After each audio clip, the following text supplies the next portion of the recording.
Okay, so speed test number 344, mathematics portion, question number 51. Question is, price of diamond is directly related to its surface area. Price is directly related to surface area. ठीक है, और हम इसको कर सकते हैं KS. Okay, अब a cubical brick of diamond, cubical brick of side 14 centimetre is price 84,000. तो प्राइस इसका कितना है? और अगर क्यूब है, क्यूब का एरिया कितना होता है? 6a square, k into 6 into 14 square. This is what, यहां से k की वैल्यू आ जाएगी.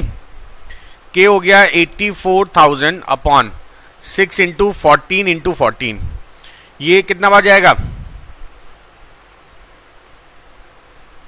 ये हो गया 1000 बटे 14. या ये आपका क्या हो गया? वैल्यू ऑफ के. ठीक है, ये सही आया है. चलो उसके बाद, it is cut into small sphere of diameter 7 centimetre each. What is the change in the price? Ignore the scrap. इसका मतलब जब हम इसको काटेंगे तो कुछ तो वेस्टेज बचेगी, उसको हमने इग्नोर करना है. तो अगर हम इसको स्फेयर बनाना है डायमीटर 7 सेंटीमीटर के, तो अब हम निकालेंगे, माना टोटल n स्फेयर बनते हैं. स्फेयर का वॉल्यूम क्या होता है?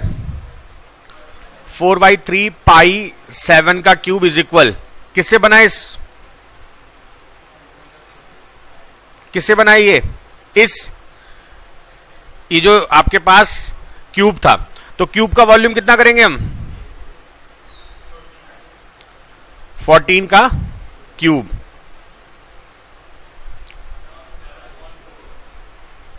अरे डायमीटर दिया 7/2 हो जाएगा. तो ये जगह n into 4/3 into 22/7 into 49/4 is equal 14 into 14. इसको आसान करने के लिए कैसे कर रहे हैं हम? तो देखो, ये 7 से 7 बार जाएगा. अच्छा, एक 7/4 और आ जाएगा, 7/2 और आ जाएगा. ये हो गया 4 से 4 कट गया, 2 से 11 कट जाएगा. n कितना आ जाएगा? 14 गुणा 14 गुणा 14 बटे, हाँ ये हो जाएगा. देखो 3 और ऊपर आ जाएगा, ये 3 था ना, और एक 11 और एक 7 और एक 7 आ जाएगा. 7 से ये 2 बार काट दो. अब कितना हो जाएगा? 14 गुणा 12 बटे 11. अच्छा, कितने स्फेयर बन जाएंगे? अच्छा, यहां से एक समस्या ये आएगी कि हमारे पास एग्जैक्ट नहीं आ रहा है. यहां पर ये कैलकुलेशन गड़बड़ हो जाएगी क्योंकि स्क्रैप बचा. तो अब हम सिंपल क्या करेंगे, देखो इस तरह समझो इसको. माना एक हम स्क्वायर मान लेते हैं और इसमें मैं इस तरह से 4 स्फेयर काट सकता हूं. क्यों भाई? और क्योंकि क्यूब है तो टोटल कितने कटेंगे? 8 स्फेयर कटेंगे. इससे आपकी वैल्यू गड़बड़ आ जाएगी. तो टोटल स्फेयर कितने कटेंगे? 8. और इन 8 स्फेयर का सरफेस एरिया कितना होगा? एक स्फेयर का सरफेस एरिया कितना होता है? 4 पाई आर स्क्वायर. तो 8 स्फेयर का surface 4 into pi into R, 7/2 का स्क्वायर. 8 into 4 into 22/7 into 49/4. ये 4 कट गया, कितना हो गया? ये एरिया कितना आएगा? क्योंकि हमको सीधे सीधे वैल्यू निकालनी है, स्क्रैप को छोड़ देना है. तो एरिया जो हमारे पे बना वो कितना आ गया? 8 इंटू 22 इंटू 7. और इसका प्राइस कितना होगा? k into area. k कितना आया? 500/7 इंटू 8 गुणा 22 गुणा 7. ये कितना हो जाएगा? 88,000. अच्छा, पहले प्राइस कितना था? 84,000. अब कितना प्राइस हो गया? 88,000. क्या हो गया वैल्यू? इंक्रीज्ड. C option. ठीक है, थोड़ा टेढ़ा क्वेश्चन था, पहला ही क्वेश्चन टेढ़ा आ गया. अगर ये क्यूब हमारे पास होता और यहां पर जो इसकी लेंथ कितनी है? 14, और जो हम स्फेयर बना रहे हैं उसकी डायमीटर 14 है, तो ऐसे 2 आ जाएंगे और 2 नीचे की तरफ से ऐसे आएंगे और 2 ऐसे आएंगे आगे की तरफ और 2 नीचे की तरफ आएंगे. भाई 14 करना है, 7 7 14 इधर, 7 7 14 इधर, 7 7 14 इधर, तो 8 ही बन पाएंगे. 4 ऊपर 4 नीचे. एक्चुअली 3D फिगर तो मैंने आपको इसलिए सिंपल बना के दिखाया कि ऊपर से आपको ऐसा दिखेगा, ऐसे कुछ दिखेगा ऊपर से आपको. इसके ऊपर 2 और रखे होंगे, 4 और रखे होंगे तो 4 और 4 8 हो गए। ठीक है भाई, आगे बढ़े। Okay, in the given figure angle A is 60, A B C is this is 80, हमको कैलकुलेट करना है बीपीसी। अच्छा देखो, आसान क्वेश्चन है। अगर ये 60 है तो ये कितना होगा? अपोजिट एंगल सम 180 होता है साइक्लिक क्वाड्रिलेटरल, ये 80 तो ये कितना होगा? अगर हम ट्रायंगल कंसीडर करते हैं एडीपी तो ये 100, ये 60, कितना हो गया? 20। ये ट्रायंगल का एंगल का सम कितना होता है? 180। एक आसान क्वेश्चन आ गया, एक टफ था एक आसान था। अब अगला देखते हैं। ओके, ये भी आसान क्वेश्चन है। ये आपको स्टार एक संख्या का रिप्रेजेंट करता है, then the value of star. मान लेते हैं एक्स है, 5 whole 3/x into 3 whole 1/2 is equal 19। तो ये हो जाएगा 5x plus 3 upon x into 7/2 is equal 19। ठीक है, 5x plus 3 into 7 is equal 38x, 35x plus 21 is equal 38x। तो 3x कितना हो गया? 21, x कितना हो गया? 7। एक ये भी आसान क्वेश्चन आ गया।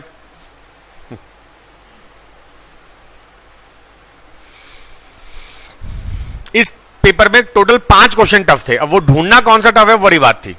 20 बहुत आसान क्वेश्चन थे। अगर आप 20 करो सिलेक्शन हो जाएगा। आगे बढ़े। Okay, an isosceles triangle ABC is right angle at B, D is a point in triangle ABC. आपको बोला है an isosceles triangle ABC is right angle at B. ये राइट एंगल है, ये बी है, ये मान लो ए, ये मान लो, इसको मान लेते हैं सी। तो अगर ये आइसोसेलेस है तो ये साइड इक्वल होगी इसके, और ये एंगल कितने कितने होंगे? अब ये भी काम की बात है, 45 होंगे। ठीक है, now perpendicular drawn from point D on A B and A C are intersected at P and Q. तो देखो, मान लेते यहां पर कोई पॉइंट है, ये डी पॉइंट रहा होगा, और हमने डी से परपेंडिकुलर डाला ए सी पर, ये परपेंडिकुलर डाला, ये कितना पॉइंट है? पी, और हमने एक परपेंडिकुलर डाला है किस पर? अच्छा, ए बी पर पी है, और यहां पर कितना है? क्यू है। एपी आपको बोला हुआ है, यहां से यहां तक बोला हुआ है आपको ए, और ए क्यू आपको बोला हुआ है बी, ये बी वैल्यू है, और एंगल बी ए डी। अच्छा, ये एंगल आपको बोला हुआ है 15 डिग्री। आपको पूछा है साइन 75। बहुत बढ़िया लॉजिक है, ध्यान देना। देखो 75 पूछा, तो अगर ये 15 ये 90 परपेंडिकुलर बोला तो ये कितना होगा? तो हमें साइन 75 निकालना है। साइन 75, साइन थीटा क्या होता है? परपेंडिकुलर अपॉन लंब बटे कर्ण। तो परपेंडिकुलर हो गया एपी अपॉन एडी। अगर हमें एडी आ जाए हमारा क्वेश्चन हो जाएगा एपी कितना? ए अपॉन एडी। अब एडी कैसे निकलेगा? देखो भाई, ये बी दिया, इन टर्म्स ऑफ बी निकालने की कोशिश करेंगे हम। ये एंगल 15 तो कितना होगा? 30 होगा। अच्छा, यहां समझने की बात बहुत जरूरी थी कि ये एंगल 45 होंगे। ये सबको समझ में है क्यों ऐसा हुआ? समद्विबाहु था ना, आइसोसेलेस ट्रायंगल में 30 45 हो जाएंगे, ये 15 ये 30। अच्छा, अगर ये 30 ये 90 तो ये कितना होगा? अब एक रूल याद रखना, 60 के आगे बी तो 30 के आगे, और जो 30 के आगे होगा 90 के आगे उसका क्या होगा? 2 गुना 2b/√3। आ गया एडी, तो 2b/√3 ये हो गया √3a/2b। C option. ये एग्जाम का क्वेश्चन है, एसएससी में आया हुआ क्वेश्चन है। ठीक है, तो इतना डरावना नहीं है, बड़ा लॉजिकल क्वेश्चन था। एसएससी का क्वेश्चन है, तो कुछ क्वेश्चन टफ भी आते हैं। Next question, a car owner buys petrol at ₹7.50, 8 and 8.50 per liter for 3 successive years. What approximately is the average cost per liter of petrol if he spends 4,000 each year? हर साल उसे 4,000 पे किया है। तो देखो, फर्स्ट ईयर में quantity of petrol, first year में उसने 4,000 खर्चा किया, और पेट्रोल का पर लीटर प्राइस कितना है? 7.5। समझे? सेकेंड ईयर में क्वांटिटी ऑफ पेट्रोल, कितना पैसा खर्चा किया 4000 और प्राइस कितना है, थर्ड ईयर में 4000 उसने खर्चा किया और प्राइस कितना 8.5। अच्छा अब मान लेते हैं ये N1 है और ये N2 है और ये N3 है, तो आपको निकालना है average cost per litre of petrol. तो एवरेज कॉस्ट का फॉर्मूला यहां पर क्या होगा, फर्स्ट ईयर में 4000, सेकंड ईयर में 4000 और थर्ड ईयर में भी ये इसने टोटल खर्चा किया 3 साल में, अपॉन क्या होगा N1 plus N2 plus N3, तो हो जाएगा 12,000 अपॉन N1। अब हम निकालेंगे N1, तो देखो भाई यहां पर हम N1 तो निकाल ही चुके हैं, बस कैलकुलेशन करना है इसकी। ये कितना हो गया, 0 कर लो, 25 से 3 बार और 25 से ये कितने बार जाएगा 1 और 6, 3 से कितने बार जाएगा 53.33, दिस इज N1। यहां पर ये हो गया 500, N2 500 हो गया, ये कितना हो जाएगा 17 और 8000, ये आएगा कितना 470.5 समथिंग, ठीक है। अब वैल्यू पुट कर दो यहां पर, तो हो जाएगा 530, अप्रोक्सीमेट कर रहे हैं, डेसिमल छोड़ रहे हैं क्योंकि आपको अप्रोक्सीमेट तो पूछा हुआ है। नीचे हो जाएगा 3, 1503 और 12000। अगर ये देखो एक बात समझना, अगर ये 1500 होता तो आंसर हमारा 8 होता, समझे बात, और ये 15 थोड़ा ज्यादा है, इसका मतलब आंसर 8 से थोड़ा कम होगा, केवल एक ऑप्शन पॉसिबल है ए। पूरी कैलकुलेशन नहीं करनी है, जल्दी जल्दी आंसर लाना है आपको। ये कॉन्सेप्ट ध्यान रखना चाहिए कि भाई इस क्वेश्चन में कैलकुलेशन बड़ी टफ होगी, तो मैंने क्या किया देखो 33.33 छोड़ दिया, ये भी एग्जाम में आया हुआ क्वेश्चन है, ठीक है। मैंने 0.33 छोड़ दिया और इधर 0.5 छोड़ दिया, इस हिसाब से मेरी वैल्यू 1503 आ गई। लेकिन अगर मैं 3 भी लूंगा और डिवाइड करने में बहुत टाइम लगेगा, मान लो इसको 1500, तो 1500 के हिसाब से ये आंसर 8 आता, लेकिन हमारी वैल्यू थोड़ा ज्यादा थी, इसका मतलब आंसर थोड़ा कम आएगा। अगर मैं नीचे बढ़ाऊंगा तो ऊपर वाला आंसर थोड़ा कम हो जाएगा, मतलब 8 से जस्ट कम देखेंगे हम, 7.98। Okay, in the figure below AD is 5, AD is 4, आपको दिया हुआ है AD दिया हुआ है आपको 4, AB दिया हुआ है 3, CD दिया हुआ है 9, the area of triangle AEC। अच्छा ये एरिया पूछा हुआ है आपको, ठीक है। अब ये क्वेश्चन बहुत बढ़िया था, आपको करना क्या होगा इस क्वेश्चन में, अगर मैं ये रेशियो निकाल लूं, AE और ED का रेशियो निकाल लूं, अच्छा ये 90 दिया हुआ है, ये भी 90 दिया हुआ है, तो इन दोनों ट्राइंगल को मैं सिमिलर प्रूव कर सकता हूं। कैसे होगा, देखो angle AEB is equal angle CED होगा, क्यों, वर्टिकली अपोजिट एंगल, शीर्षाभिमुख कोण। अच्छा एंगल A बराबर एंगल D क्यों होगा 90 डिग्री, ठीक है। अच्छा उसके बाद अगर एंगल A और D बराबर हो गए तो इसका मतलब एंगल B बराबर एंगल C, तो ये दोनों ट्राइंगल क्या हो गए सिमिलर।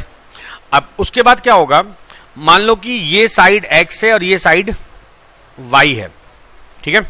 तो देखो मैं क्या करूंगा, मैं इन एंगल की नेमिंग कर रहा हूं, जरा ये ध्यान समझना कैसे सिमिलरिटी में नेमिंग करके सॉल्व करते हैं। ये एंगल 90 हो गया, मान लो ये एंगल 1 है, ये भी 1 होगा, ये एंगल 2 मान लो ये भी, तो रूल ये होता है 90, 1 और 2, हम एंगल के नेमिंग कर देते हैं उसके हिसाब से।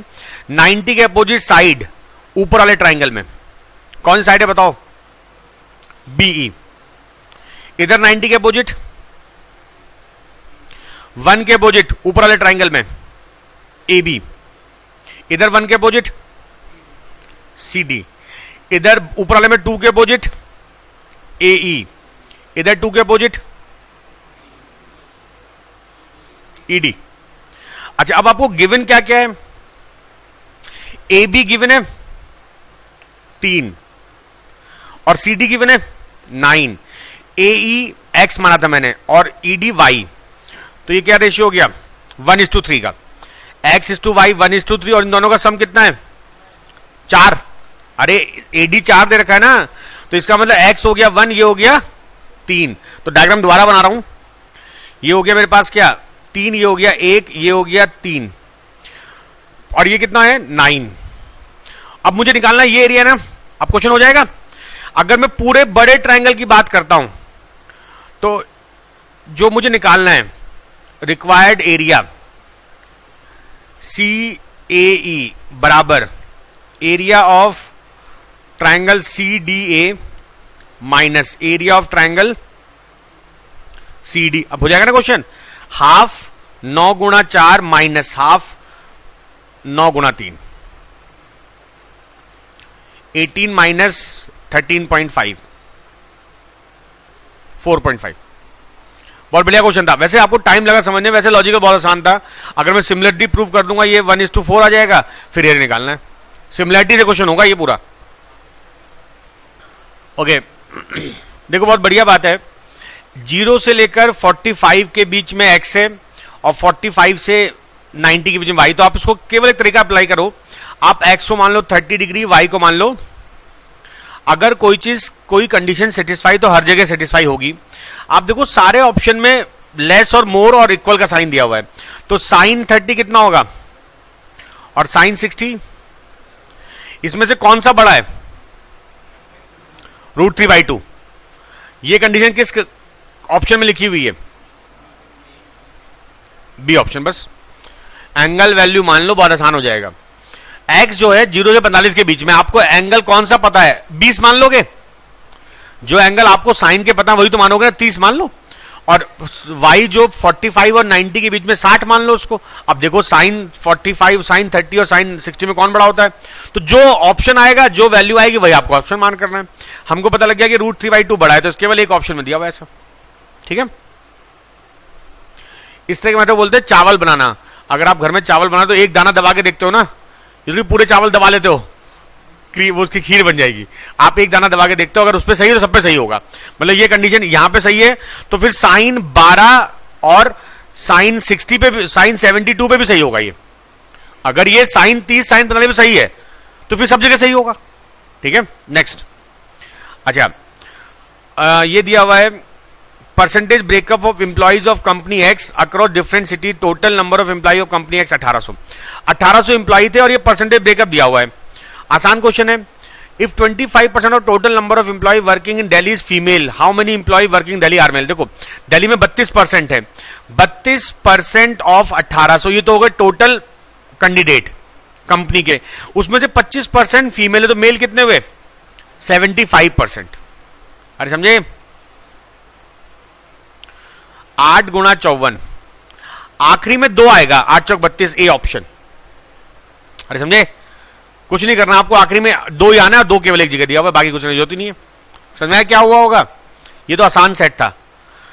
Okay, if 2/9 of the total number of employ working in Chennai were transfer to Patna, how many employ would there be in Patna? तो पटना में ऑलरेडी 8% है 1800 का, ठीक है, और इसमें से कितने लोग और आ गए? 2/9 ऑफ व्हाट?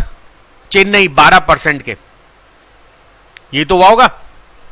2 0 काट दो, ये 2 0 काट दो, 18 कॉमन ले लो, अंदर बचेगा 8 प्लस 2 गुणा 12/9, ये तो होगा 24 प्लस 8 गुणा 3 और ये हो गया 18, 6 32, सॉरी आखिरी में क्या आएगा? लेकिन 2 जगह 2 है, गुणा कर लो अब सीधे सीधे। नहीं, ये मैंने कहता बहुत तेज तेज किया चीजों को, बस आपको कॉन्सेप्ट समझने की देर थी कि भाई पटना के खुद के कितने थे और 2/9 और चेन्नई के आ गए, वो जोड़ देना आपको। ये बहुत आसान क्वेश्चन था। अभी तो 2 ही क्वेश्चन टफ आए हैं, जिसमें सबसे टफ पहला वाला था, बाकी तो सब आसान लगे हैं। Total number of employ working in Kolkata forms approximately what percent total number of employ working in Mumbai? तो कलकत्ता के एम्प्लॉय, कलकत्ता में कितना है? 16%। अच्छा, जब ऐसा क्वेश्चन है परसेंटेज तो केवल उनकी परसेंटेज लो। 16% ऑफ कलकत्ता के हैं, मुंबई के कितने हैं? इंटू 100। वैसे आप क्या करते? आप ये करते 16% ऑफ 1800 और यहां करते 21% ऑफ 1800, क्योंकि सबके 1800 कॉमन थे, कट जाएंगे, तो क्यों टाइम वेस्ट कर रहे हो उसमें? तो दिस इज 1600/21। तो अब डिवाइड कर लो, हमें अप्रोक्सीमेट चाहिए ना, कितनी बार जाएगा? 7 बार। अब कितनी बार जाएगा? और 7 में केवल एक ही ऑप्शन है, ए ऑप्शन। करनी जरूरत नहीं आपको, ठीक है ना। Next question. अच्छा, fill in the blank space in order to make the sentence correct as per the given information. Total number of employee working in dash is more than the total number of employee working in Pune and Chennai together. देखो बहुत आसान question है. पुणे का है 11, Chennai 12, total कितना हो गया 23%. अब देखो किस ऑप्शन से ज्यादा आ रहा है. मुंबई में 21 नहीं हो सकता, 21 आया ना.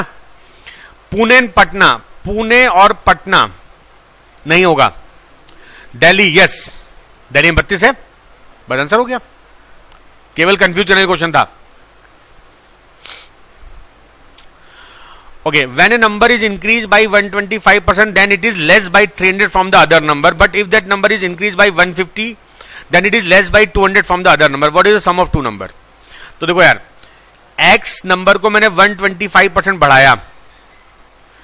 अब 125% बढ़ाने के करने के तीन तरीके होते हैं. मैं तीनों बता रहा हूं, जो आपको अच्छा लगे वो करना. तरीका नंबर 1, माना नंबर x था, तो तरीका नंबर x प्लस 125/100x, ये एक तरीका होता है जो आप तक सीखे हो अभी तक. दूसरा तरीका जो होता है x इंटू 2.25, ये किस किस को आता था. 125 में 100 जोड़ दो, 2 डेसिमल लगा दो. एक तरीका और होता है 125% को लिखूंगा मैं 5/4, तो यहां से वैल्यू हो जाएगी 9x/4. एक ये तरीका होता है. तो तीनों कर सकते हो. जल्दी जिससे होगा वो इंपॉर्टेंट है. मुझे लगता है जल्दी इससे हो जाएगा. तो हमें बोला है 125% इंक्रीज करना, मतलब 2.25x. अच्छा, 9/4 भी वही बात आएगी. आप यहां पे एलसीएम लोगों, देखो ये क्या होगा, 100x प्लस 125x अपॉन 100, ये हो गया 225/100. ये भी तो 2.25 आ गया, लेकिन 3 स्टेप बच गए आपके. तो अगर मुझे 125% इंक्रीज करना है तो 100 में 125 ऐड करो, 2 डेसिमल लगा दो. अच्छा, 2.25x बराबर it is less than 300 from the other number. ये तो बोला हुआ है. अच्छा, दूसरी कंडीशन बड़ी इंपॉर्टेंट है. इंक्रीज बाई 150, मतलब x plus 150 is equal y minus 200. समझ में बात. हमको पूछा क्या गया, दोनों का सम, मतलब x भी निकालना पड़ेगा, y मतलब करना पड़ेगा इस क्वेश्चन को. अच्छा, यहां से क्या होगा, y माइनस एक्स बराबर, बल्कि ऐसा करते हैं, x माइनस वाई बराबर माइनस 300. मैं इस 150 को उधर लिया, y को उधर लिया है. ओके, और यहां से y की वैल्यू कितनी होगी, यहां से 2.25x प्लस 300 यहां रख दो. x माइनस 2.25x माइनस 300 बराबर 350. ये कितना हो गया, 1.25x माइनस का,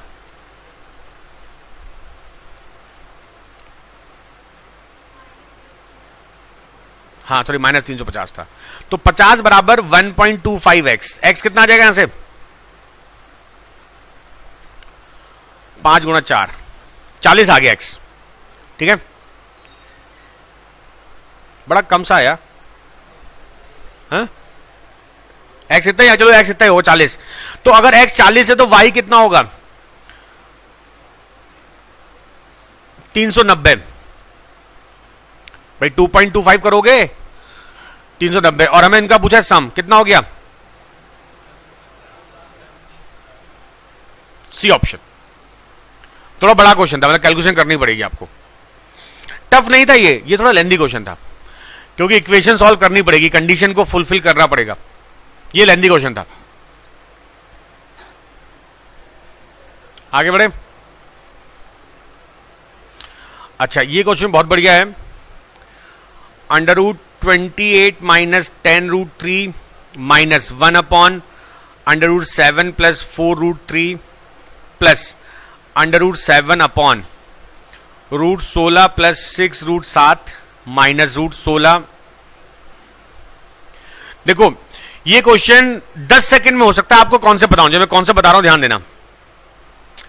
एक रूल सब लोग लिखो, जरा ध्यान दो सब लोग. a प्लस 2 रूट बी, अगर कभी किसी क्वेश्चन में ऐसा आ जाए,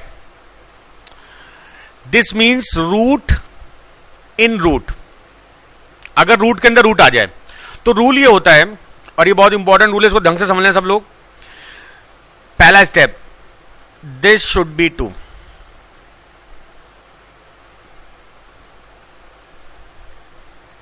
यहां 2 ही होना चाहिए, मतलब कि अंदर वाले रूट के आगे 2 होना चाहिए.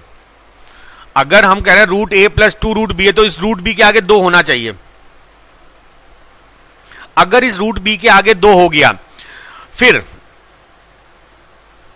मेक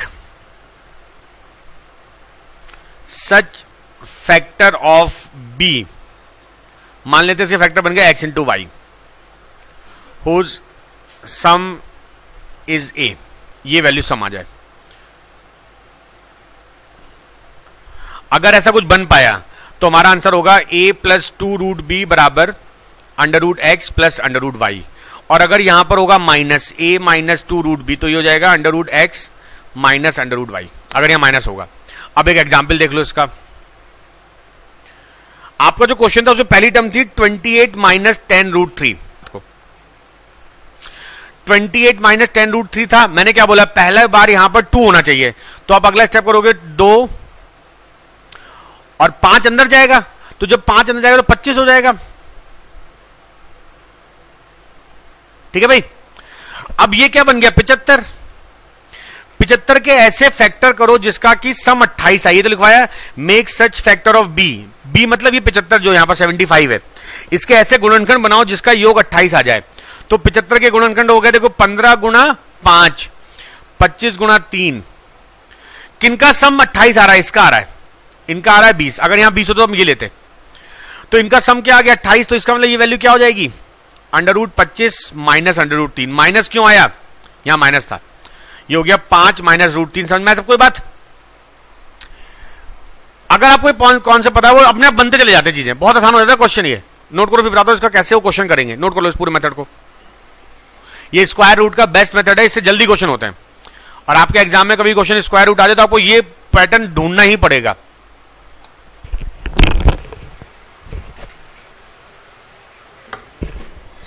ओके भाई, अब कैसे इसको अप्लाई करेंगे हम देखो जरा। बस जो मैंने स्टेप बताया स्टेप ध्यान रखना। ये क्या बना था 10 को मैंने लिखा 2 अंदर जाएगा 25 इंटू 3, 25 दिया 75 और 25 plus 3 8, this is 5 minus root 3। बोलो समझ में आई बात।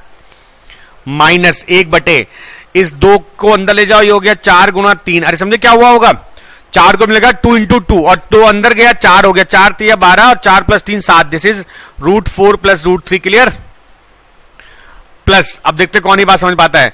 ये 6 में 2 इधर रखो, 3 अंदर ले जाओ, 9 गुणा 7 और 9 सत्ते 63 और 9 प्लस 7 16, तो this is root 9 plus root 7 और माइनस ये हो गया रूट 9 माइनस रूट 7। क्लियर। अगले स्टेप में क्वेश्चन सॉल्व। तो ये हो जाएगा 5 माइनस रूट 3। और एक चीज ध्यान रखो, यहां पर आपको कॉन्जुगेट करना पड़ेगा ऊपर नीचे, तो रूट 4 माइनस रूट 3 से गुणा कर दो, ऊपर नीचे, नीचे बन जाएगा 1। अरे समझे, नीचे root 4 plus root 3 into root 4 minus root 3, 4 माइनस 3 हो जाएगा, और प्लस ये हो गया root 7 upon root 9 plus root 7 minus root 9 plus root 7। ये रूट 9 कट गया, ये हो गया देखो 5 minus root 3 minus root 4 plus root 3 और प्लस रूट 7 अपॉन 2 रूट 7। कितना कट गया क्वेश्चन हो गया, अब रूट 3 कट गया, ये हो गया 5 माइनस 2, ये 2 होगा ना, प्लस हाफ। कितना आंसर हो गया, बी ऑप्शन। अगर आपको प्रोसेस पता तो क्वेश्चन बहुत आसान है, अदरवाइज आप करते रह जाओगे इस क्वेश्चन को। तो ये प्रोसेस ढंग से लिख लेना, बहुत इंपॉर्टेंट क्वेश्चन है। ये भी टफ नहीं है, शॉर्टकट इसका इंपॉर्टेंट, नोट कर लो। A B and C took a house on rent for a year at ₹13,824। देखो अगर कोई किराए पर कमरा लेता है तो जो जितना रहेगा उतना किराया देगा। ये तो मतलब हुआ जैसे कि अगर सब लोग साथ रह रहे हैं तो सब बराबर बांट लेंगे। तरीका देखो इसमें क्या किया गया है, इन्होंने क्या किया 13,824 को 12 से डिवाइड किया, मतलब एक महीने का किराया निकाल लिया।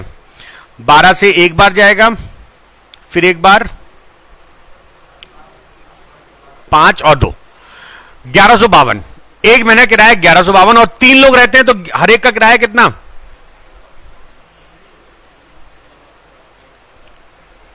और सी कितने महीने रहा है 4 महीने, तो 384 इंटू सी 4 कर दिया है।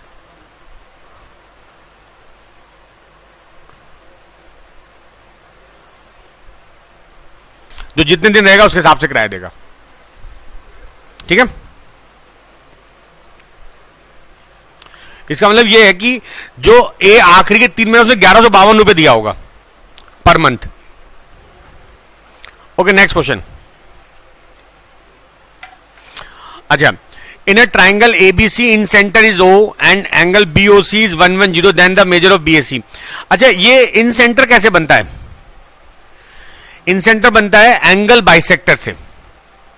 अगर मैं इसका कोण का बाइसेक्ट कर दूं ऐसे, और इस कोण का बाइसेक्ट कर दूं, तो ये एंगल x तो ये भी x, ये एंगल y तो ये भी y, तो ये O बनेगा। मालूम है इन सेंटर कैसे बनता है? कोण अर्धक से बनता है, एंगल बाइसेक्टर से।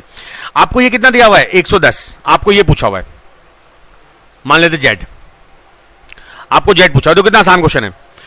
z plus 2x plus 2y कितना होगा, है ना? और एक और condition, x plus y plus 110 कितना होगा? ये भी तो ट्राइंगल है ओबीसी, तो यहां से x प्लस वाई कितना आ गया? 70। तो z प्लस यहां पे 2 कॉमन ले लो, z प्लस 70 140 बराबर 180। तो z कितना आ गया? आपको z तो पूछा है, एंगल बीएसी। ये भी आसान क्वेश्चन था। सारे क्वेश्चन ट्रिकी थे, थोड़ा सा दिमाग लगाने की जरूरत थी आपको। मतलब ऐसे क्वेश्चन हमें पहले देखे नहीं होंगे, ऐसे क्वेश्चन थे सारे। A vessel contains a mixture of two types of liquid, liquid A and liquid B in the proportion 8:5. A और B का रेशियो है 8:5. If 6 liter of the mixture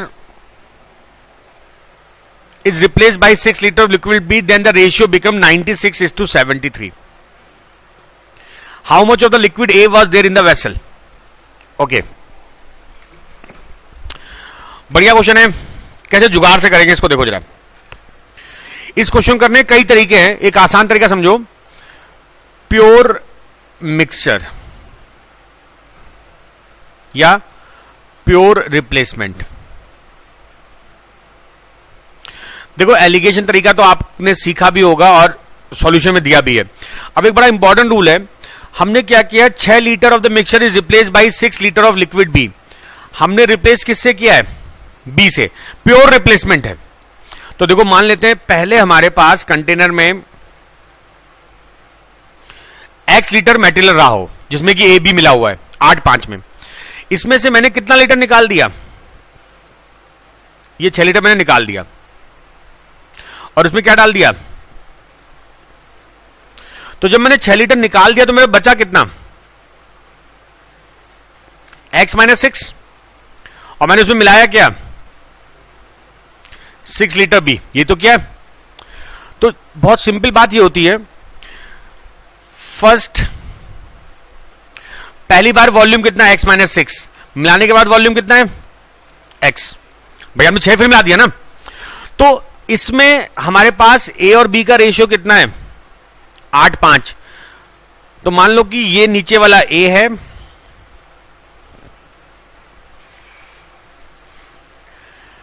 ये आपका B है, ब्लू से बनाया मैंने, और आपने इसमें B डाल दिया 6 लीटर। तो जो फिगर बनेगी कुछ ऐसी होगी। देखो भाई, ये आपके पास फिगर थी, इसमें मैंने 6 लीटर और डाल दिया। ये पहले और ये बाद में, दोनों कंडीशन में सेम क्या है? देखो, ये पहले x - 6 रहा होगा, ठीक है? इसमें a इतना था और b इतना था। पहले बार में हमारे पास ये वॉल्यूम में a इतना और b इतना, हमने इसमें b डाल दिया। तो दोनों केस में सेम क्या चीज है? a। तो हम जो चीज मिक्स करते हैं उसको छोड़ के दूसरा वाला हमेशा सेम रहता है। इसका मतलब अगर मैं b मिलाऊंगा तो a सेम रहेगा। x - 6 में a का कितना भाग है? 8/13, और x मिलाने के बाद 96 बस ये आपको करना है एग्जाम में। बहुत इंपॉर्टेंट और बहुत आसान बात है। अगर आप इतना ये सीधे वैल्यू लानी है आपको। हमने टोटल x वॉल्यूम मान लिया, उसमें 6 लीटर निकाल के 6 लीटर b मिला दिया, तो ये चीज सीख गए आपको तो बहुत आसान हो जाएगा। ये रिप्लेसमेंट का प्योर कॉन्सेप्ट होता है, और एसएससी में 90% क्वेश्चन एलिगेशन के रिप्लेसमेंट आते हैं, और सबसे आसान तरीका है, प्रैक्टिस करो इस पर। और अगर इस पर और कमांड करना है तो यूट्यूब पे मेरी वीडियो है, एलिगेशन नाम से डालना। मैंने पूरा कॉन्सेप्ट क्लियर किया, क्योंकि थोड़ा क्वेश्चन लंबी है, इसमें कम से 1 घंटा लगता है पूरा समझाने में। मैंने आपको थोड़ा सा आइडिया दिया है कैसे करते हैं हम इसको। एक बार और बता रहा हूं, जरा ध्यान देना, देखते शायद समझ में आ जाए। ए और बी हमारे पास था 8:5। मैंने इसमें से 6 लीटर निकाला और 6 लीटर बी डाल दिया, ये तो बोला गया। और रेशियो कितना हो गया 96:733। तो मैं जो समझाने की कोशिश कर रहा था इतनी देर से वो ये थी, मान लो इसका पूरा वॉल्यूम था x लीटर, मैंने 6 लीटर निकाल दिया, ये निकाल दिया, ये वॉल्यूम कितना हो गया,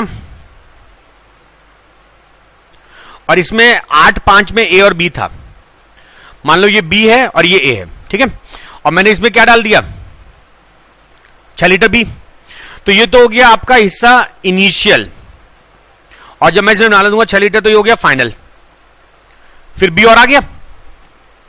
तो पूरे डायग्राम में क्या चीज कांस्टेंट है दोनों केस में, ए। देखो शुरू में रेड से ए डिनोट कर रहा है, बाद में उन्होंने ब्लू डाला है मतलब बी डाला है, तो तब भी ए उतना, इसका मतलब ए इनिशियल बराबर ए फाइनल।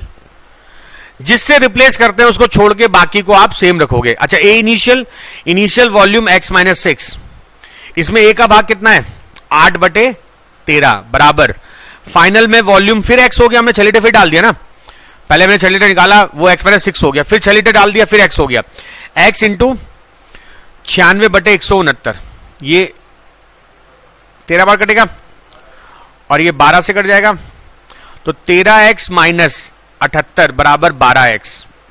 x कितना हो गया 78। अभी क्वेश्चन पूरा नहीं, ध्यान देना। ये क्या आ गया, ये आ गया इनिशियल वॉल्यूम, और उस इनिशियल मुझे पूछा a कितना था, तो हमारा आंसर हो गया a इनिशियल 78 का 8 भाग आउट ऑफ 13 48। अरे समझे बात, बहुत बढ़िया क्वेश्चन था। एग्जाम में आपको करना केवल इतनी लाइन थी, ये समझने के लिए होता है, डायग्राम नहीं बनाओगे एग्जाम में, आपको ध्यान रखना क्या निकाला, कितना रेशियो बना, उसका कैसे सॉल्व करना है। The product of 3 number is 1620 if HCF of any 2 out of 3 number is 3। इसका मतलब तीनों का HCF 3 है, नंबर हो गए 3x 3y एंड 3z। अच्छा, इनका एलसीएम क्या होगा 3xyz, यही तो होगा भाई, कॉमन वैल्यू 3 है, बाकी xyz लिख दो। अच्छा, उनका प्रोडक्ट कितना है 1620, तो xyz कितना हो जाएगा 1620/9 × 3, xyz की वैल्यू 60 आ गई, एलसीएम हो गया 3 × 60 180। 2 बार का है ना, हाँ, किन्हीं दो संख्याओं का HCF 3 है, इसका मतलब 3, किन्हीं दो का मतलब देखो A और B और C, A B का भी 3, B C का भी 3 और C A का भी 3, मतलब देखो राम, मोहन और श्याम, इसका अब मैं बोलूं इनमें किन्हीं भी दोनों का सरनेम मिश्रा है, तो बताओ तीनों का सरनेम क्या होगा। नहीं समझ बात, कॉमन सेंस है यार, वो घुमा फिरा के बात बोल दी तुम लोग कंफ्यूज हो गए। अगर मैं बोलता 3 लड़कों में किन्हीं 2 का भी सरनेम मिश्रा है, तो तीनों का सरनेम क्या हुआ, द्विवेदी थोड़ी होगा, वो मिश्रा ही होगा ना वो कॉमन सेंस है, घुमा फिरा के बोलने की बात है। Base of right pyramid is an equilateral triangle with side 12, height of the pyramid is half of slant height, find length of slant edge. Okay, question बहुत बढ़िया है, ध्यान देना। ये आपके पास एक इक्विलेटरल ट्राइंगल बेस है और ये आपकी हाइट है यहां पर। अच्छा, अगर ये दो इंपॉर्टेंट बातें हैं, मैंने जानबूझ के पूरा डायग्राम नहीं बनाया जिससे कंफ्यूजन बढ़ जाएगा। ये एक पिरामिड होगा ना, कुछ इस तरह से फिगर जाएगी, ये भी होगा इधर से, तो टाइम वेस्ट होगा और फिगर थोड़ी टिपिकल हो जाएगी, आप लोग कंफ्यूज हो जाओगे। हमको बोला है इसकी हाइट है 12, सॉरी लेंथ है 12, तो AD का वैल्यू क्या होगा, ये याद है फॉर्मूला A√3/2, AD हो जाएगा 6√3। अच्छा, इसको मान लो आप P, आपको बोला है height of pyramid is half of slant height, slant height ये होगी PD, PD होगी स्लांट हाइट, इसको मान लो आप 2x, तो ये मान लेते हैं हम PO, तो PO कितना होगा x, ये PO होती है हाइट। आप समझना ध्यान से, अगर ये आपका PD जो कि स्लांट हाइट है, अगर 2x है तो PO कितना हो गया x। अब हम निकालेंगे ओडी। अब जरा ध्यान देना, ओडी होगा 1/3 ऑफ एडी। ये समझ में आता है कुछ? इक्विलेटरल ट्राइंगल पिरामिड में अगर मैं वर्टेक्स से शीर्ष से लंब डालता हूं, हाइट बनाता हूं, तो वो इसको 2:1 में डिवाइड करती है। याद है रूल ये? तो 1/3 ऑफ 6√3 कितना हो गया? ये हो गया 2√3। अब हम लगाएंगे Pythagoras, PO² plus OD² is equal PD²। ठीक है, PO x², OD 4 × 3 और PD 4x²। तो 3x² कितना हो गया? 4 × 3, तो x² कितना हो गया? 4, x कितना हो गया? 2। अरे समझे? तो ये आपका आ गया 2। अब हमें निकालना है क्या? लेंथ ऑफ स्लांट एज, मतलब PA। स्लांट एज ये होती है PA, AP। अच्छा, AO कितना होगा? 2/3 ऑफ AD। मीडियन का भाग है ना ये, 2/3। AD कितना है? 6√3, तो 4√3। AO आ गया, PO आ गया, तो AP आ जाएगा। AP का square is equal AO² plus PO²। बहुत लंबा क्वेश्चन होता है ये सब, जब भी पिरामिड में ट्राइंगल आ जाए बेस। AO 48, PO 4, ये हो जाएगा 52, AP²। तो AP कितना हो गया? 2√13। C option. बड़ा क्वेश्चन था, अच्छा क्वेश्चन था, क्योंकि स्टेप है इसमें, यही तरीके होते हैं इसमें, आपको स्टेप चलना पड़ेगा। और ये बहुत अच्छा क्वेश्चन माना जाता है क्योंकि इसमें सारे कॉन्सेप्ट आ जाते हैं इक्विलेटरल ट्राइंगल के और राइट एंगल ट्राइंगल के, इसलिए टफ भी माना जाता है ये। Pipe ABC can fill a tank in, देखो, A pipe 30 minute, B pipe 60 minute and C pipe B and C are kept open for 10 minutes and then pipe B is shut while pipe A is open. Pipe C is closed 10 minutes before the tank overflows. How long does it take to fill the tank? Okay. LCM आ गया 120, 4, 1. Pipe B and C are kept open for 10 minutes. 10 minute B plus C कितना भर देंगे? 30 litre. ठीक है, tank में कितना भरा गया? 30 litre. Now pipe B is shut, pipe B को बंद कर दिया गया, A ओपन कर दिया। अब A और C ओपन है, कितना लीटर भरना है हमको? 90। ध्यान देना, क्वेश्चन ओरल है, इसके बाद 90 लीटर भरना है। A और C चल रहे हैं, लेकिन एक बात बोलिए, pipe C is close 10 minute before the tank overflows. इसका मतलब 90 लीटर में 10 मिनट तो A अकेले काम किया है। अरे समझे बात? क्योंकि 10 मिनट पहले C को बंद किया गया है ना, और बाकी टाइम में A और C ने काम किया है। तो 10 मिनट में A कितना भरेगा? 40। अरे बोलो, तो इसका मतलब 10 मिनट ये हो गए और 10 मिनट ये हो गए, इधर भरा गया 40 लीटर। तो कितना लीटर भरा गया टोटल अभी तक? 70। बचा कितना? 50। ये कौन भरा होगा? A और C। A और C मिलकर कितना भर रहे हैं?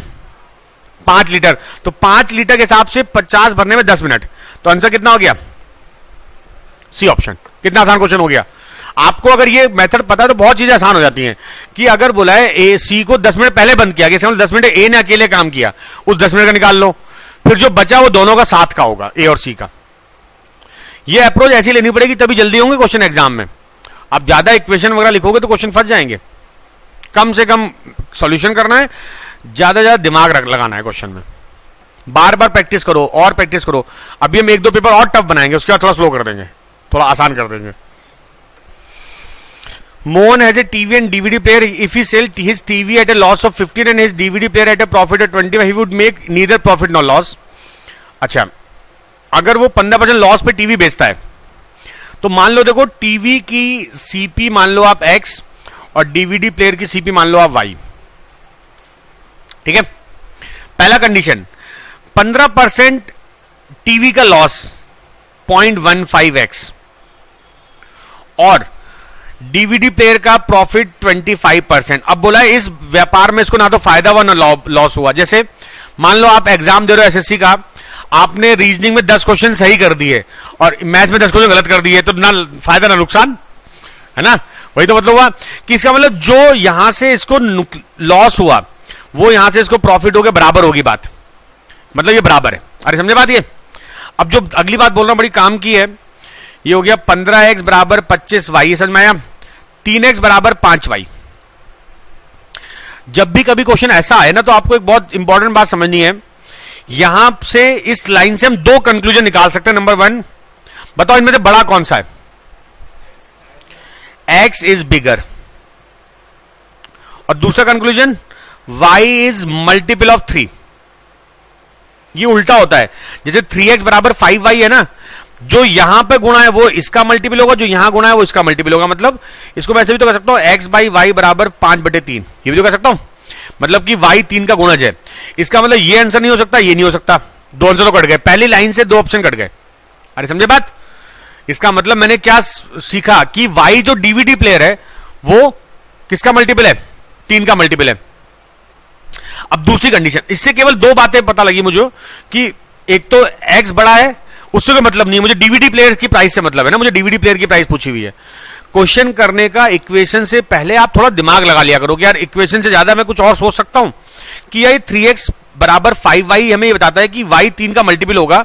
इस हिसाब से ये दो ऑप्शन कट गए। अरे समझे बात? इतना ये दो ऑप्शन हो ही नहीं सकते, क्योंकि हमारे पास जो आंसर की लॉजिक है उसके हिसाब से 3 का मल्टीपल होना चाहिए डीवीडी प्लेयर। अच्छा, अगली कंडीशन देखो, if he sells his TV at profit of 18%, 0.18 of x and DVD player at a loss of 0.08 y, he would make a profit of 2640। ये तो बोला हुआ है। अरे बोलो। इसके बाद अब यहां पर क्वेश्चन करना पड़ेगा, क्योंकि अब हमें कुछ आगे समझ नहीं आ रहा है।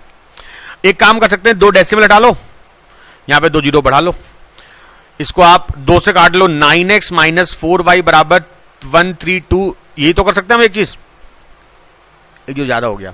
अब आप यहां से x का मान रख दो 5/3x, y रख दो, 9 into 5y/3 minus 4y is equal 132,000। ये हो गया 3 15 15 माइनस 11y बराबर 132,000, 12,000। A option. अरे समझे बात? देखो हमें पता लग गया, पहले कुछ एक रास्ता मिल गया, लेकिन आगे देखा कि रास्ता फिर बंद हो गया, तो फिर अब करना ही पड़ेगा। ये शॉर्टकट डेवलप कर लिया करो कि यार ऐसे करने से क्या हो जाएगा, लेकिन आगे फिर हम फंस गए फिर बातों में।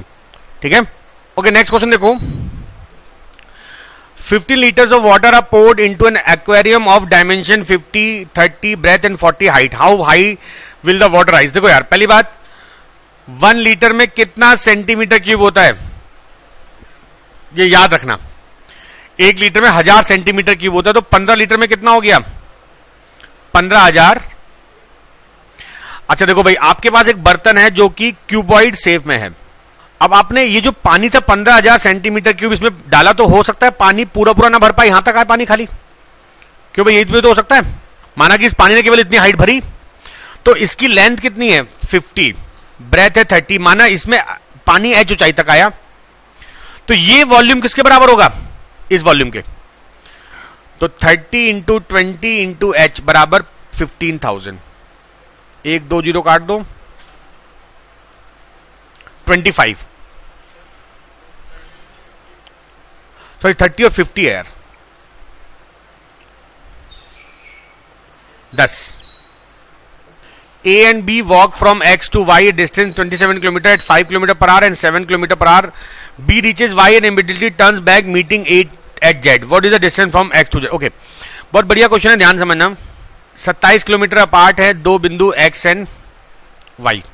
ठीक है, यहां पर चलता है A की स्पीड है 5 किलोमीटर पर आवर और B की स्पीड है, B की स्पीड ज्यादा है, B पहले यहां पहुंच जाएगा। मैं B के पाथ को बना रहा हूं ब्लू से। ठीक है, B चलेगा ऐसे ऐसे ऐसे, यहां पहुंच के और वापस हो जाएगा। इधर से A आ रहा है, A की मैं बना रहा हूं पाथ को ब्लैक से, यहां मिलेगा ये लोग, और बोला ये जेड पे मिलते हैं, है ना? ये तो है क्वेश्चन में। अच्छा, और what is the distance from x Z, मतलब आपको ये दूरी पूछी है एक्स जेड, ये पूछा हुआ है। एक बहुत आसान सा लॉजिक होता है, आप लोग हमेशा ध्यान रखना।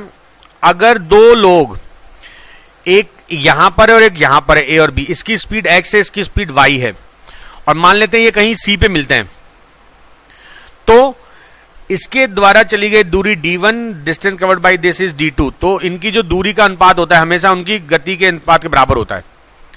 और अगर ऐसा कुछ हो, ये चला ऐसे और ये चला ऐसे, माना एक ही बिंदु दोनों चल रहे हैं, ये x गति से, ये y से, ये चल रहा है ये पूरी दूरी कवर की इसने d1 और इसने कवर की d2, तो रूल होगा d1 अपॉन d2 बराबर उनकी स्पीड। ये रूल बहुत इंपॉर्टेंट होता है।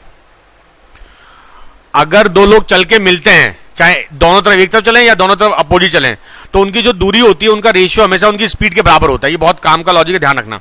अब मैं इसको कैसे एक लाइन में सॉल्व करूंगा, इस क्वेश्चन को नोट कर लो पहले डायग्राम को। When two person move to, जब दो व्यक्ति एक दूसरे की तरफ चलते हैं तो उनके द्वारा चली दूरी का अनुपात उनकी गति के अनुपात के बराबर होता है। ये रूल याद रखना। तो मान लो आप इस क्वेश्चन में ये दूरी x है यहां से यहां तक, जो मुझे निकालना है, ठीक है। तो ये दूरी कितनी होगी? तो देखो, speed of a upon speed of b बराबर, ये बता दो मैंने आपको, distance of a upon distance of b। Speed of a कितनी है? 5। स्पीड ऑफ b कितनी है? बताओ डिस्टेंस ऑफ a कितनी है? डिस्टेंस ऑफ b, b ने ये 27 कवर किया और इधर मुड़ के a भी तो किया। b ने 27 प्लस 27 माइनस x कवर किया, तो ये हो जाएगा x अपॉन 54 माइनस x, 5/7। समझ में आया? क्वेश्चन केवल यहां से स्टार्ट होगा, एग्जाम में डायग्राम वगैरह कुछ नहीं बनेगा, आपको लॉजिक पता होना चाहिए। क्रॉस मल्टीप्लाई कर लो, x कितना हो गया? 270/12।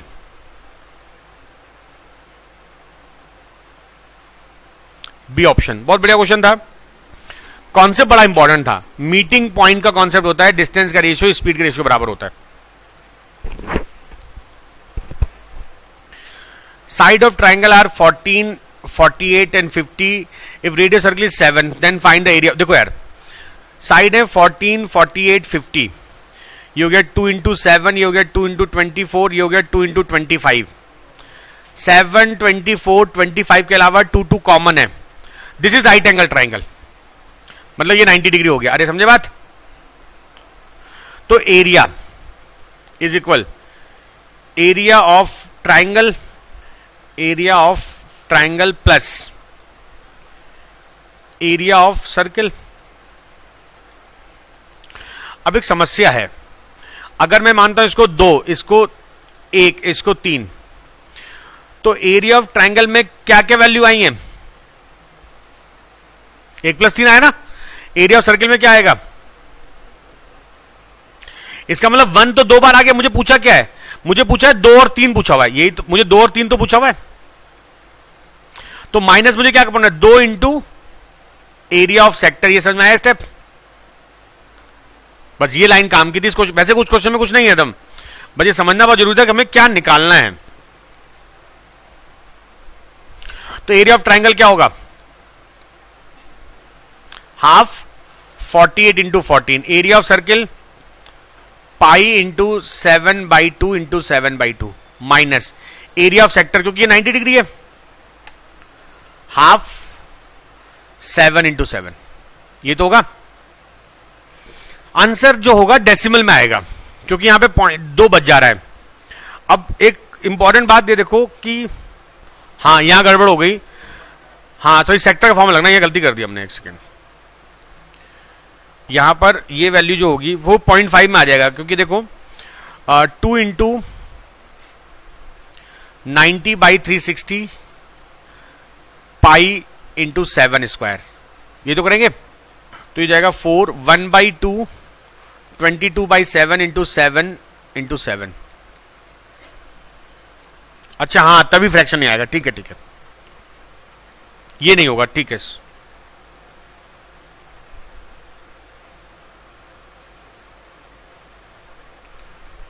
हाँ तो ये जाएगा 22/7 into 7 into 7 minus 4, 2, 1/2 into 22/7 into 7 square, 48 into 7 plus minus 11 into 7। Answer जो होगा 7 का मल्टीपल जरूर होगा। अरे समझ लो, कुछ पूरा करने जो होती है हम 7 कॉमन ले लेते हैं, मल्टीप्लाई कम से कम करना चाहिए। ये हो गया 48 प्लस 11, यहां पर 22 माइनस 11 होगा ना, ये कितना हो जाएगा 7 इंटू 59। आखिरी में 3 आएगा, सी ऑप्शन। ठीक है, एक्चुअली देखो यहां पर 1 1 2 बार आ गया ना, और मुझे 1 हटाना है। 1 2 बार आया, बड़ा इंपॉर्टेंट होता है कि कैसे हम देखना पड़ेगा। 1 2 बार आया, दो हटाने पड़ेंगे 1 हमको। मैंने लिख के पूरा डायग्राम बना के बताया था। अच्छा, a sin x plus b cos x का मैक्सिमम वैल्यू का फॉर्मूला लिख लो, √a² प्लस b², और मिनिमम वैल्यू का वैल्यू फॉर्मूला होता है -√a² प्लस b²। ये इसलिए करना पड़ा क्योंकि 3 cos x plus 4 sin x plus 5 की मिनिमम वैल्यू पूछी आपसे, तो 5 तो 5 ही रहेगा, मिनिमम इसका निकलेगा। तो इसकी value -√3² plus 4² plus 5, this is -5 plus 5, answer is 0, none of these. ठीक है, okay, next question. Anjali lend ₹24,000 for 3 year at 12.5% per annum to Supriya at SI and Sonali at CI in compared to Supriya, how much more interest will she earn from Sonali? इसका मतलब इसमें हम कह सकते हैं 3 साल का कंपाउंड और सिंपल इंटरेस्ट का डिफरेंस पूछा हुआ है ना। अरे समझे क्या पूछा गया है? कई सारे लॉजिक है, एक सबसे शॉर्टकट तरीका इसका होता है 3 year SI, अगर आपका 3I1 है देन 3 year CI होता है, ये होता है रूल। अब यहां पर I1 क्या है? I1 है 1 year SI, I2 क्या है? SI on I1, I3 क्या है? SI on I2। मतलब हमारे पास अगर डिफरेंस पूछा तो मुझे 3I2 और I3 निकालना है बस। ये क्वेश्चन बहुत शॉर्टकट वाला क्वेश्चन है, विद इन 10 सेकेंड हो जाएगा। तो हम निकालेंगे पहले I1, ध्यान देना I1 क्या होगा, 24,000 का 12.5% मतलब 12.5 कर लो, और 1 साल, ये 1 साल के लिए होता है 1 year SI अपॉन 100, ये कितना हो जाएगा? कितना? 300 होगा, 3000 होगा,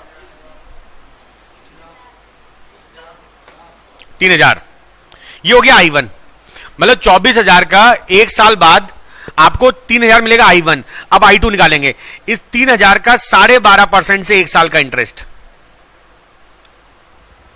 ठीक है, ये कितना होगा?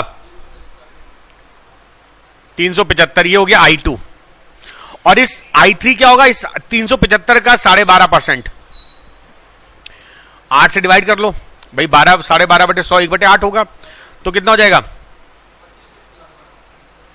पूरा कर लेते हैं, 8 चौक 32, 55, चलो 47 मान लेते हैं अप्रोक्सीमेट, क्योंकि मैं अप्रोक्स पूछा हुआ है। तो देखो I2 हमारा हो गया 3000 रुपए, तो हमारा डिफरेंस कितना हो जाएगा? बस ये लॉजिक बड़ा इंपॉर्टेंट होता है, डिफरेंस बराबर 3I2 प्लस I3, ये करना है आपको। तो 3 इंटू 3000,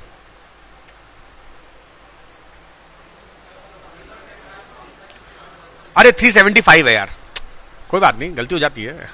एंड I3 47, 3 5 जा 15, 2 11 जो 25 प्लस 47,